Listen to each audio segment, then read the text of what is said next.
cultivarmos aquilo que o Cristo, o nosso Senhor, nos ensinou, valorizarmos momentos de comunhão com Cristo, que nos leve a uma intimidade com o Senhor, nos leve verdadeiramente a termos uma experiência diária com o Senhor, a termos uma comunhão genuína.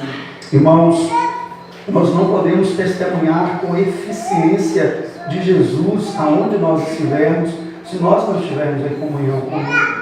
Então, eu gostaria de, nessa noite, refletir com os irmãos em alguns textos e, posteriormente, faremos algumas aplicações nesses textos que iremos ler. Por gentileza, abra comigo a sua Bíblia no Evangelho de Marcos, capítulo 1, versículo de número 35, por gentileza. Marcos, capítulo 1, versículo 35.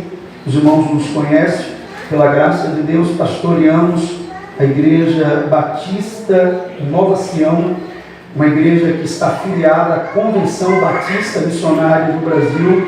Nossa convenção tem um foco em missões, trabalhamos muito com missões, e nós temos aqui na região de Poções, Iguaí, Ibicuí, Itabuna, Aurelino Leal, Florestal, que é um distrito de Jequié, duas igrejas em Maraú, que está nos distritos. Temos 10 igrejas da nossa 6ª regional que está aqui. Aproveitando a oportunidade, convido a todos os irmãos no dia 18 e 19 do mês de abril, na cidade de Iguaí, teremos o 5º congresso dessa regional, onde nós estaremos ali nesse propósito de edificação, buscando uma comunhão com o Senhor de forma mais profunda. Amém?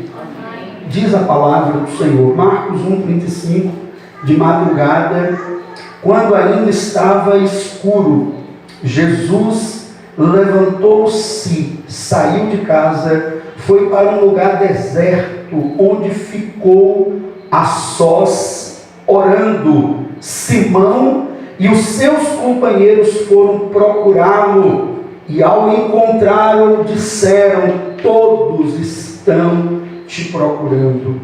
Ainda em Marcos, capítulo de número 3, versículo de número 13 e 14, a palavra nos diz assim: Jesus subiu ao monte e chamou a si aqueles que ele quis, os quais vieram para junto dele. Verso de número 14. Escolheu 12 e designou os apóstolos para que estivesse com ele. Observe essa expressão que Marcos nos informa. Jesus escolheu 12 e os designou apóstolo com a primeira finalidade, para que estivesse com ele, tivesse comunhão com ele, vírgula, e os enviasse a pregar.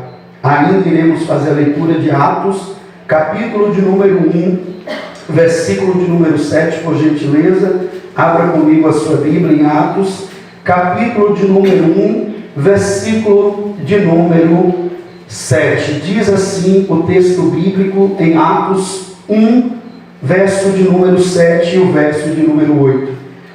E Jesus respondeu: não lhes compete saber os tempos ou as datas que meu Pai estabeleceu pela sua própria autoridade. Verso 8. Mas vós receberão poder quando o Espírito Santo descer sobre vós, e serão minhas testemunhas em toda a Judéia, Samaria e até os confins da terra. E o último texto que eu estarei lendo com os irmãos está também em Atos, capítulo de número 4, versículo de número 13. Diz o texto: vendo eles a coragem de Pedro e de João, percebendo que eram homens comuns, sem instrução, ficaram admirados e reconheceram que eles haviam estado com Jesus. Que o Espírito Santo aplique esta bendita palavra aos nossos corações nesta noite. Meus amados e queridos irmãos, Muito temos falado a respeito da importância da oração e da comunhão com Deus, mas o nosso maior desafio é na prática viver isso. O nosso maior desafio é traduzir isso em atitudes. Todos nós sabemos do poder da oração, do valor da oração, como a nossa vida, ela é através de uma comunhão com Deus, porque quando nós estamos valorizando a comunhão com Deus, tanto na oração quanto no exame das Escrituras, lendo a palavra de Deus, fortalecendo a cada dia a nossa comunhão com o Senhor, a nossa comunhão com Cristo, ela vai crescendo de uma tal maneira, de uma tal forma, que o Espírito Santo nos reveste, meus amados e queridos irmãos, de uma compreensão, de um entendimento, de uma comunhão, onde crescemos para a glória de Deus em fé, crescemos em comunhão, crescemos em adoração. A nossa vida, ela passa a ser, de fato e de verdade, uma expressão da glória de Deus. E Jesus nos deixou o exemplo. Observe que Jesus, ele se retirava a lugares a sós para estar em comunhão com o Pai. Marcos deixa claro que Jesus levantou de madrugada, ainda escuro, bem cedo, e ele saiu de casa, deixou os discípulos, deixou Pedro, deixou os demais discípulos, e ele se retirou, ele procurou um lugar que ele pudesse estar com o Pai, colocando a sua vida diante do Pai. A missão de Jesus, nós sabemos, irmãos, que era morrer naquela cruz, e ele tinha uma missão muito, mas muito árdua, de cumprir o propósito para o qual o Pai o enviou. E Jesus, ele tinha comunhão com Deus, e ele nos deixa claramente nesse versículo 35 do capítulo 1 de Marcos, que ele valorizava a comunhão com Deus, e que ele buscava isso de uma forma constante. Ele valorizava essa comunhão com Deus, ele buscava essa comunhão com o Pai, ele estava diante de Deus, ele estava buscando a vontade de Deus, ele estava buscando a vontade do Pai, ele estava buscando a vontade de Deus, aquilo que o Pai o entregou. E quando nós olhamos para esse texto, quando nós observamos esse texto, nós vemos que o exemplo de Jesus é muito claro para todos nós. Jesus nos deixa claramente aqui diante de nós o exemplo que precisamos valorizar a comunhão com Deus. Principalmente nós, pastores, missionários, irmãos que foram levantados pelo Senhor, que servem a Cristo no altar, pessoas que servem ao Senhor na evangelização, no ministério. Irmãos, nós não podemos testemunhar com eficiência, nós não podemos testemunhar com eficácia de Jesus se nós não tivermos em comunhão com Ele. Nós não podemos falar de Jesus a partir do que nós achamos, nós não podemos falar de Jesus a partir do que nós sentimos, nós não podemos falar de Jesus a partir do que nós supomos. Não é a nossa suposição. Nós precisamos falar de Jesus a partir do nosso relacionamento com Ele, através da oração e das Sagradas Escrituras. Observe que Pedro e João, em Atos capítulo de número 4, versículo 13, quando nos versos de número 8 até o verso de número 12, a Bíblia diz que Pedro e João foi colocado diante do Sinédrio, e a pergunta para eles foi essa: com que poder, em nome de quem vocês fizeram isso? E Pedro abriu a boca, cheio do Espírito Santo, e disse: autoridades do povo, vós anciões de Israel, visto que hoje somos interrogados acerca de um benefício feito a um homem que era coxo, saiba que foi em nome de Jesus o Nazareno, aquele a quem vós crucificou, porque ele é a pedra que foi rejeitada por vós, os edificadores, mas foi posta por pedra de esquina, e em nenhum outro nome há, debaixo dos céus, nenhum outro nome é dado aos homens que importa que sejamos salvos.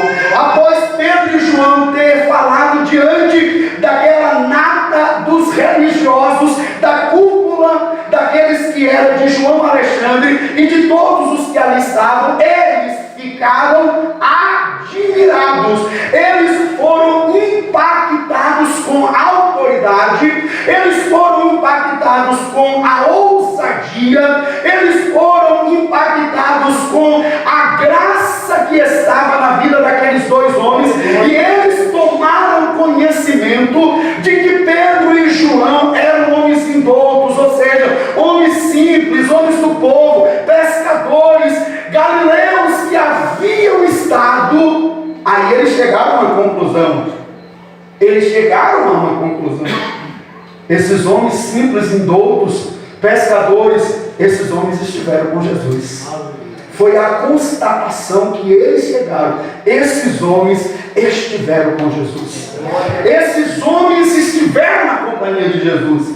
Esses homens, provavelmente, eles não chegaram, irmãos, àquela conclusão, sabe, simplesmente porque alguém possa ter falado para eles. Não, eles verificou, eles constatou pela graça que neles havia. Eles constataram essa informação de que aqueles homens haviam estado na companhia de Jesus, porque eles foram impactados pela graça que eles também haviam visto e contemplado na pessoa de nosso Senhor e Salvador Jesus Cristo.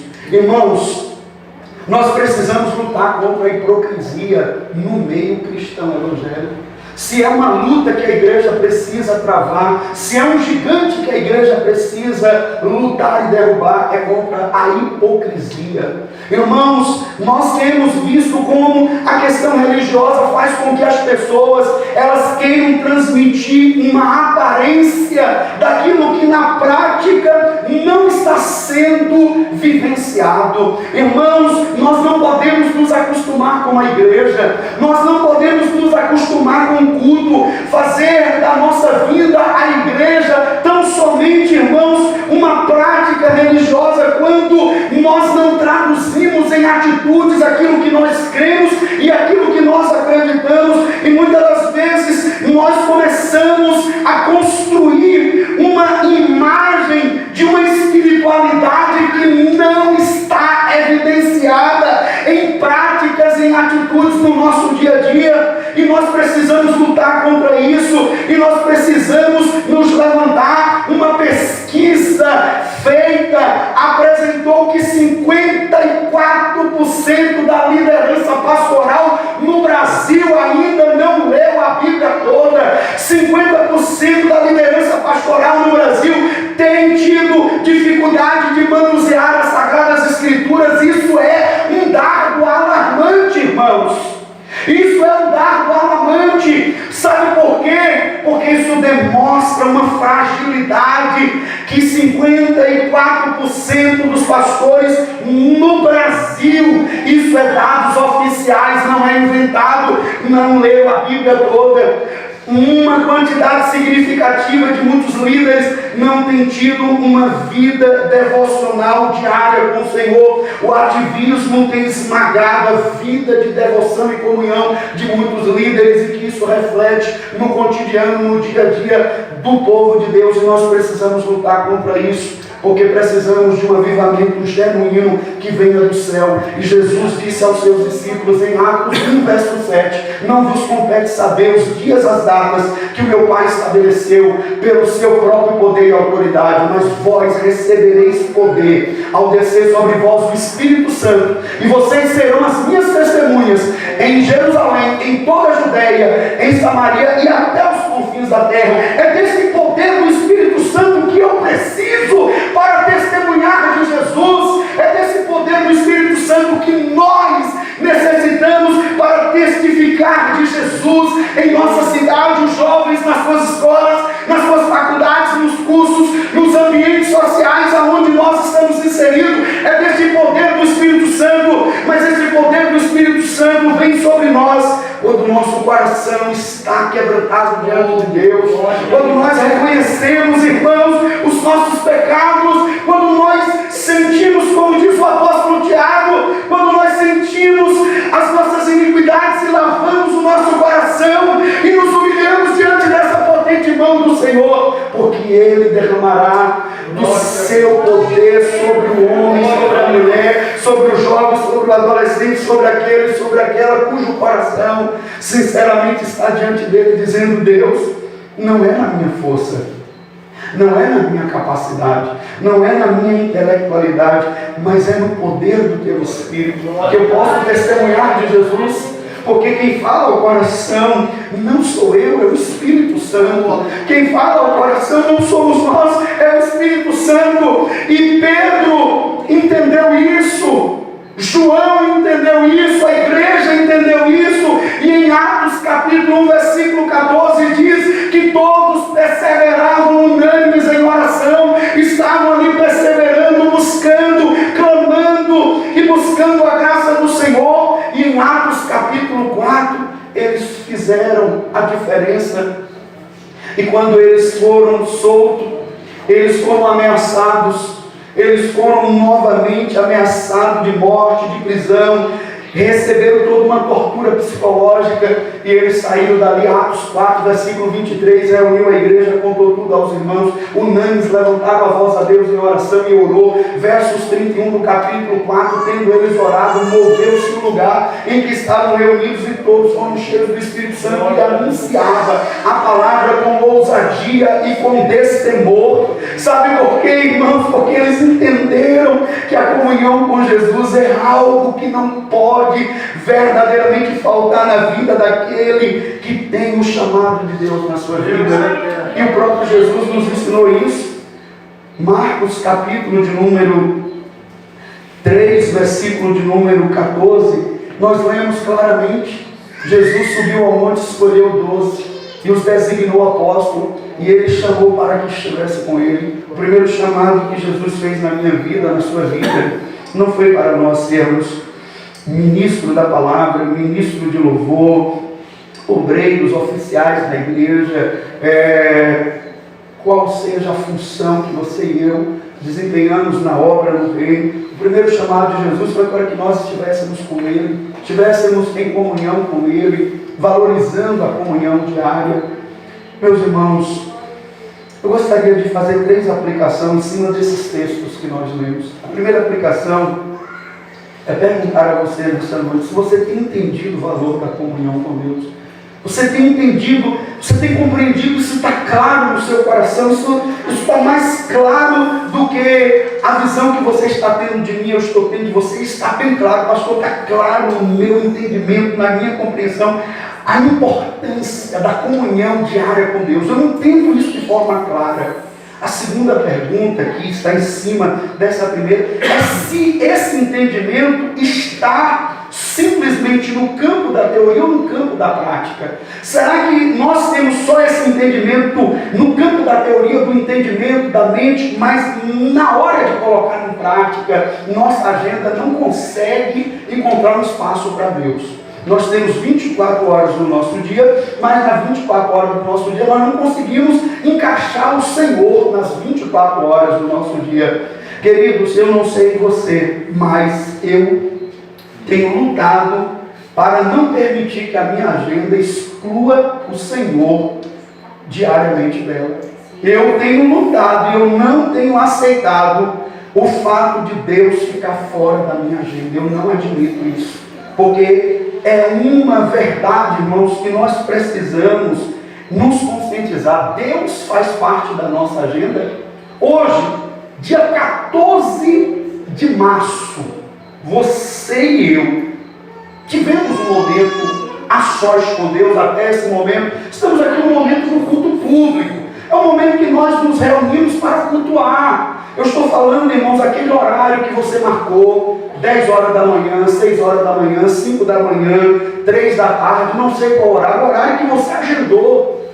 Será que nós estamos colocando Deus na nossa agenda, irmãos? Será que Deus, Ele tem espaço na nossa agenda? Nós estamos agendando um horário, esse horário aqui é para mim estar em comunhão com Deus. Jesus nos deixou um exemplo muito claro. Ele se retirou e Ele foi a um lugar deserto. Pedro estava procurando Ele e Pedro disse: olha, todo mundo está te procurando, viu, mestre? Nós estamos à tua procura. Onde é que tu estava, mestre? E todo mundo está à tua procura. E Jesus estava em comunhão com Deus. Irmãos, tome cuidado com o ativismo. Todo mundo está te procurando. Hoje nós estamos, muitas das vezes nós vemos irmãos, pessoas usando de expressões assim: olha, minha agenda de pregação, eu prego 30 dias no mês, não tem um dia que ele não prega. Ele usa aquilo assim como se fosse uma glória para ele. Olha, eu viajo,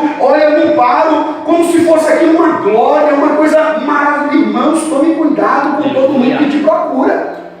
Tome cuidado, porque Jesus estava vacinado contra esse mal. Esse negócio de estar em evidência demais, esse negócio da pessoa estar, meu irmão, com uma agenda perturbada, tribulada, sufocante, é o que tem levado muitas pessoas a negligenciar a sua comunhão com aquilo que é mais importante, que é a comunhão com o Senhor Jesus. Eu gostaria nessa noite que nós tivéssemos, nessa noite, irmãos, esse entendimento, essa compreensão. Nós temos só ela no entendimento, a importância da comunhão com Deus, o valor da comunhão com Deus, ou nós estamos juntando. Irmãos, o diabo não quer que você ore. O inferno tem lutado. Quando nós olhamos para Paulo no capítulo 6, versículo de número 10, dos versos 10 ao verso de número 20, falando à igreja, aos Efésios, dizendo: meus irmãos, se fortaleçam no Senhor e na força do seu poder, para que vocês se vistam de toda a armadura de Deus, porque a nossa luta não é contra a carne, nem contra o sangue, é contra os principados, contra as potestades, contra as ordens espirituais da maldade. E ele vai mostrar para a igreja que nós precisamos nos fortalecer no Senhor e na força do seu poder. Há uma investida do inimigo para que as pessoas não orem. No Evangelho de Lucas, capítulo 18, versos de 1 a 8, Jesus conta-nos uma parábola sobre o dever de orar sempre e sem jamais esmorecer. Observe que Lucas introduz o capítulo 18 do seu Evangelho falando do objetivo, da razão pela qual Jesus contou aquela parábola. O objetivo de Jesus contar a parábola da viúva e do juiz que não temia a Deus e nem respeitava os homens, o objetivo da parábola era levar os discípulos a entender a importância de orar sempre, sem jamais esmorecer. E a mensagem central daquela parábola, irmãos, era mostrar a perseverança que nós devemos ter. Jesus usa a perseverança da viúva, a insistência da viúva, que todos os dias se punha à porta daquele juiz injusto, que não temia a Deus e nem respeitava os homens, mas ela não desistiu. Ali está a mensagem central daquela parábola: perseverança. Persevere na oração, irmãos. Persevere na sua busca. Persevere na sua comunhão com Deus. Nós enfrentaremos dias difíceis, nós enfrentaremos situações desanimadoras, mas precisamos perseverar. Precisamos perseverar, porque o inimigo, ele luta para frustrar as pessoas. Irmãos, Moisés estava lá no monte, 40 dias de comunhão, 40 dias recebendo de Deus os mandamentos, e de repente o Senhor disse: desce depressa, porque o povo que tu tiraste do Egito se corrompeu. E quando Moisés desce e vê aquele cenário de idolatria, vê aquele cenário de corrupção, o arraial de Israel está tomado por uma corrupção terrível. Moisés pega aqueles 10 mandamentos escritos pelo dedo de Deus e lança, quebra-os, e olha para todo aquele cenário. Há uma frustração muito grande, irmãos, porque o objetivo do inimigo é sempre frustrar os homens e as mulheres de Deus. E o coração de Moisés está angustiado, e Moisés chama agora os levitas e separa quem é do Senhor e quem não é do Senhor. E há uma fúria muito grande, mas posteriormente ele vai orar e ele vai pedir misericórdia a Deus para aquele povo, porque Deus disse: eu não vou mais no meio desse povo. A minha presença, e Moisés disse: não, Senhor, se o Senhor não for, então não faça nós subir daqui não, porque sem a tua presença nem daqui nós não iremos sair. Eu quero a tua presença, porque eu não sei viver sem ela. Não nos faça subir daqui sem a tua presença, Senhor. Homem de oração, homem que intercedeu, que sentiu a necessidade e suplicou e clamou e se pôs diante de Deus. Irmãos, o inimigo quer atingir o coração, principalmente das lideranças. Pastores, blinde o seu coração com a graça de Deus. Não deixe aí para o seu coração as frustrações ministeriais. Caso contrário, você vai azedar a sua comunhão com Deus. Não é por força, nem por violência, é o Espírito de Deus quem vai agir. Há situações que só o Espírito de Deus pode agir, só o Senhor pode fazer. Nós precisamos aí diante do Senhor e derramar diante de Deus o nosso coração. Uma coisa eu tenho uma certeza, irmãos, se nós formos fiéis, Deus vai honrar o seu povo, Deus vai honrar os seus servos, Deus vai honrar aqueles que nele têm crido. Então, meus irmãos, igreja que está aqui congregada nessa noite, valorizemos esta comunhão, mas que ela não esteja somente aqui no entendimento. Eu entendo a importância da oração, mas quando é para mim colocar em prática, eu tenho dificuldade de separar um horário, eu tenho dificuldade de acordar mais cedo, eu sou vencido pelo meu ativismo. Não, então coloque um horário, estabeleça e não permita que ninguém lá entre. Esse horário é do Senhor, pronto, coloque isso diante de Deus. A segunda aplicação que eu gostaria nessa noite de fazer em cima daquilo que nós lemos, irmãos, será que eu e você, que estamos aqui nessa noite, achamos que nós iremos testemunhar de Jesus na força do nosso braço? É no poder do Espírito Santo, irmãos. Irmãos, é no poder do Espírito Santo. Você está consciente de que nós precisamos do poder do Espírito Santo? Você está consciente de que o nosso testemunho só será um testemunho eficiente, com eficácia? Nós só testificaremos de Cristo de forma correta no poder do Espírito Santo. É no poder do Espírito Santo. Então, coloque isso no seu coração. Eu preciso do poder do Espírito Santo. Eu necessito do poder do Espírito Santo. Jesus disse: olha, vocês receberão. Permaneçam em Jerusalém. Vocês receberão o poder do Espírito Santo que há de vir sobre vós. Busque o poder do Espírito Santo, irmãos. Eu não estou falando para você buscar a presunção, porque tem muitos crentes que estão cheios de presunção, achando que está cheio do Espírito Santo, ele está cheio de presunção. É o poder do Espírito Santo, porque o poder do Espírito Santo faz a diferença na nossa vida, irmãos. O poder do Espírito Santo. E Jesus disse aos seus discípulos: vocês receberão o poder do Espírito Santo. E é este o poder do Espírito Santo que nós, como igreja, necessitamos para testemunhar com a eficácia de Jesus. O nosso testemunho será eficiente, será um testemunho, irmãos, eficiente no poder do Espírito Santo. Louvado seja o nome de nosso Senhor e Salvador Jesus Cristo. Reconheça essa necessidade. Reconheça essa necessidade do poder do Espírito Santo e o busque. A palavra do Senhor, ela nos orienta claramente a buscarmos isso, a termos intensidade. Paulo escreve à igreja aos Colossenses, capítulo 4, versículo de número 2, pedindo à igreja que se dedique à oração ou persevere na oração. O apóstolo Pedro, no capítulo 4, versículo de número 7, diz: o fim de todas as coisas está próximo. Então, se dediquem à oração. Então nós encontramos a palavra de Deus nos convidando, nos chamando para nós, irmãos, termos uma comunhão diária com o nosso Senhor e Salvador Jesus Cristo. Eu queria perguntar a você nessa noite: como está a sua comunhão com Deus? Como está a sua comunhão com o seu Pai? Como está a sua comunhão com o Senhor? Querido, você tem valorizado a importância da comunhão com Deus?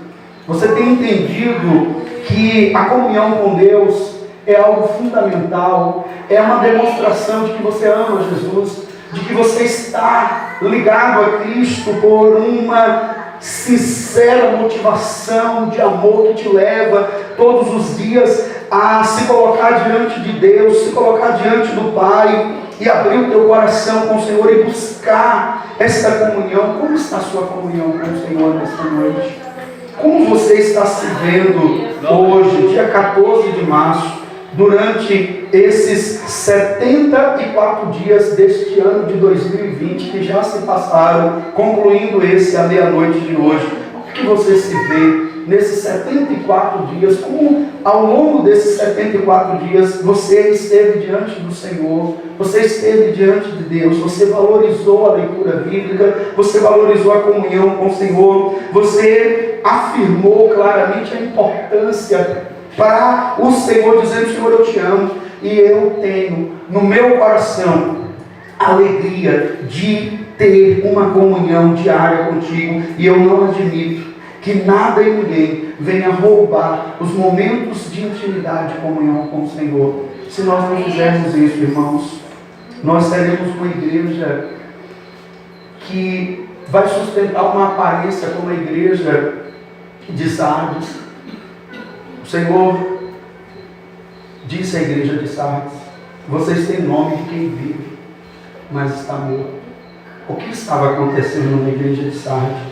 A igreja de Sardes tinha nome, a igreja de Sardes tinha pompa, a igreja de Sardes tinha holofortes, a igreja de Sardes tinha muito holoforte sobre ela, mas conteúdo, quando o Cristo, cujos olhos são como chamas de fogo, que nada escapa ao olhar do Cristo, que se apresentou para João como aquele que anda no meio dos 7 candeeiros de ouro, dizendo claramente: eu estou andando no meio de vocês, eu conheço todas as minúcias, todos os pormenores, eu ando no meio de vocês, eu sei tudo a vosso respeito, eu conheço tudo a vosso respeito, eu sei de tudo que se passa no dia a dia, no cotidiano, no interior, na mente de todos vocês. E ele detectou dentro da igreja de Sardes simplesmente uma igreja que tinha nome, que estava viva, operosa, vibrante, dinâmica, mas aos olhos do Cristo era uma igreja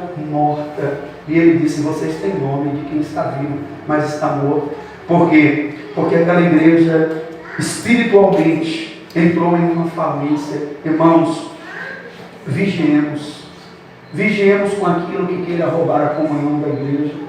O pastor Ricardo Goldin fez um documentário há uns anos atrás, na sua viagem à Europa, e ele começou a buscar entender o que aconteceu com a espiritualidade dos ingleses, um país que foi avivado pelos irmãos Wesley, tanto o Carlos quanto o John Wesley foram instrumentos por Deus, e aquela nação entrou em uma decadência espiritual, e ele detectou que o materialismo entrou dentro das igrejas inglesas e destruiu a espiritualidade dos irmãos. O materialismo arrasou com as igrejas na Inglaterra. A fome por Deus foi substituída pelos atrativos. O desejo pela presença do Senhor foi substituído pelos entretenimentos.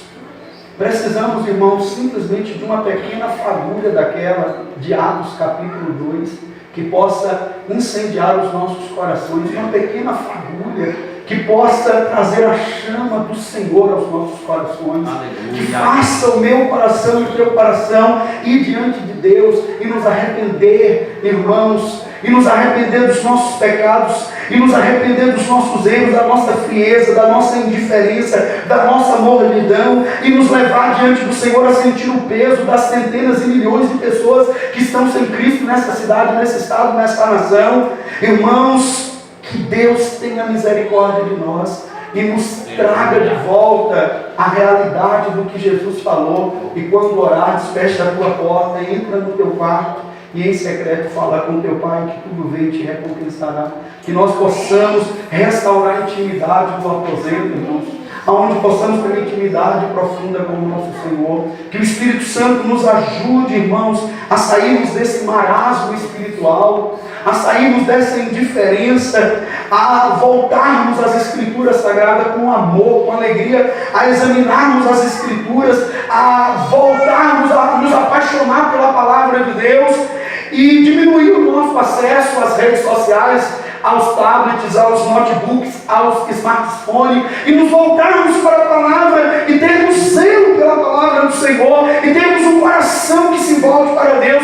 Que o Senhor desperte a nós todos, lideranças, ovelhas do seu rebanho, e que o Senhor nos coloque a cada dia, irmãos, no lugar mais importante que podemos estar, que é aos pés de Jesus. Porque lá, tenha certeza que nós teremos comunhão com Ele. Que o Espírito Santo nos ajude nesta noite a valorizar a comunhão. Esta é a palavra que eu deixo à reflexão de todos os irmãos aqui nessa noite, nessa posse da nova diretoria, e retorno a palavra do pastor Nery em nome de Jesus. Amém.